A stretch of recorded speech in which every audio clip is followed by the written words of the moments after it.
ഓരോ ആളുകളും കണ്ടുമുട്ടും. എന്തായിരിക്കും ആ അവസ്ഥ? നമ്മൾ ചെയ്തു കൂട്ടിയ ഓരോ കാര്യങ്ങളും അള്ളാഹു ചോദിക്കും, നീ ഇന്ന തിന്മകൾ ചെയ്തില്ലേ, നീ ഇന്ന സമയത്ത് ഇന്ന കാര്യങ്ങൾ നീ ചെയ്തില്ലേ എന്ന് അള്ളാഹു നമ്മോട് ചോദിക്കുന്ന ഒരു ദിവസം വരാനുണ്ട്. അതിൽ യാതൊരു സംശയവുമില്ല. അന്ന് എന്താണ് സഹോദരങ്ങളെ നമുക്ക് കൊടുക്കാൻ പറ്റുന്ന മറുപടി ഉണ്ടാവുക? അതുകൊണ്ട് നമ്മൾ ചിന്തിച്ചു നോക്കുക. അള്ളാഹുവിന്റെ റസൂൽ സല്ലല്ലാഹു അലൈഹി വസല്ലമ അവിടുന്ന് മഅസൂമാണ്. എന്താണ് മഅസൂം എന്ന് പറഞ്ഞാൽ? പാപമുക്തനാണ്. റസൂൽ സല്ലല്ലാഹു അലൈഹി വസല്ലമക്ക് അവിടുന്ന് വൻപാപങ്ങൾ സംഭവിക്കുകയില്ല, അവിടുന്ന് തിന്മകൾ സംഭവിക്കുകയില്ല. പക്ഷേ അള്ളാഹുവിന്റെ റസൂൽ സല്ലല്ലാഹു അലൈഹി വസല്ലമ ഒരു മജ്ലിസിൽ, ഒരു ദിവസമല്ല, ഒരു മജ്ലിസിൽ 70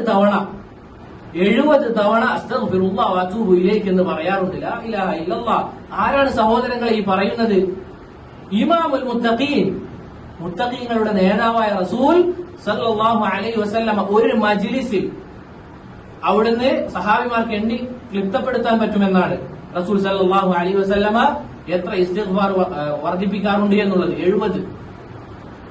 മറ്റൊരു ഹദീസിൽ റസൂൽ സല്ലല്ലാഹു അലൈഹി വസല്ലമ പറഞ്ഞതായി നമുക്ക് കാണാം. എന്താണ്?